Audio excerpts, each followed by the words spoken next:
If you clicked onto this video, I know you're looking into getting a ZVE10 or wanting to know if you should get it. The basic answer is yes. Absolutely you should get this camera. Why you should get this camera? Well, I'm going to break it down into 3 simple steps, which are good price to features ratio, tailored to our content creator needs, and compactability. Now that's the short answer. I'm going to delve deeper into why the ZVE10 is great from a perspective of a small content creator like myself.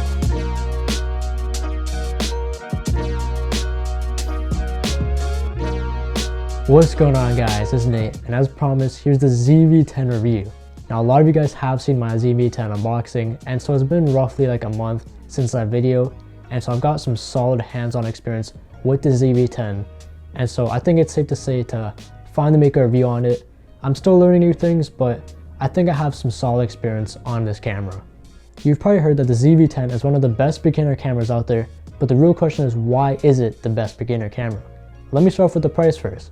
It comes in roughly around 900 to 1,000 Canadian dollars, depending if you get the kit lens or not. But the crazy part is, it is cheaper than the A6100, the 6400, and the 6600, yet they all share the exact same sensor. The sensor is 24.2 megapixels, has great image quality, and also great performance in low light. It can shoot 4K 30 or 24 frames per second, or it can do 1080p 120 FPS, which is great for your slow motion, and of course it can do 60, 30, and 24 FPS. So when it comes to the ZVE10 itself, one of the #1 reasons why I love this camera is to do with its weight. Now, because I'm a vlogger, weight has a huge impact on me, and you never really realize how much of an impact a camera's weight can have on you until you have to record a long session. And so this camera weighs 343 grams, and in comparison to the other cameras I said before, the A6100 weighs 396 grams, the A6400 weighs 403 grams, and the A6600 weighs 503 grams. So clearly if you're vlogging, your hand won't get as tired in comparison to the other cameras. Another reason why I love the camera so much is the fact that it has built-in digital image stabilization. And in simple terms, that just means that it crops your footage by 1.5x, but it almost gives you 0 shake. And so if you don't have a gimbal, it gives you that similar feel that the gimbal achieves. Now the only downside, like I just mentioned, is it crops your footage by 1.5x, so if you're doing vlogging, you'll have to extend your arm just a little bit more, or if you're doing a sit-down video, you have to push out your lens just a little bit farther back, if you're of course using the kit lens, and I'm going to talk about that in just a couple of seconds. However, if you do have a lens that has a longer focal length, then you'll be good since it'll counteract the 1.5x crop. A huge plus when using the ZVE10 is the fact there's a fully articulating screen. That pretty much means that it can flip out or also rotate. And the thing with the 6000 series is it can only flip up. And so it can be blocked by the camera a little bit, or even if you use a mic. And so of course, if you're vlogging and you want to see yourself, you can just flip out the screen and you know you're in frame. When it comes to actual settings, you have all the common stuff like ISO, eye tracking, white balance, shutter speed, all that is covered. If you would like me to make a video more in depth of the settings and also my settings, let me know in the comments below. And some small but nice features it also has is there's a built-in mic with also a dead cat. You can charge it like a phone through Type-C. There's a micro HDMI port so you can hook it up to like any external monitor that you have. And also there's a defocus button that can be toggled on and off. Now there's a lot more features that it comes with, but I find that these are the most important features that stand out to me. Anyways, I think I've talked enough about the camera itself. Now let's move on to the lens.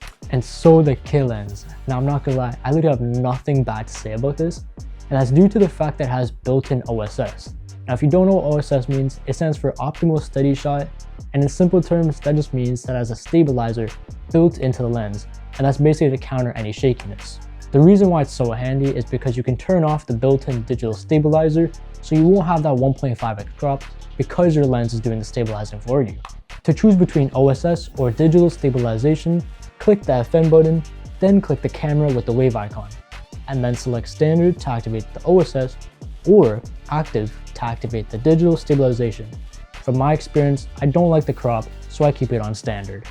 The aperture can go from 3.5 to 5.6, and for the focal length, it can go from 16mm all up to 50mm. However, with the crop, the 60mm is going to be more of a 24mm. But for regular vlogging, you tend to stay between 10 to 18mm, so that's why I say 60mm is pretty ideal. Now the fact that you can go up to 50mm, that's why I say that you can capture solid B-roll.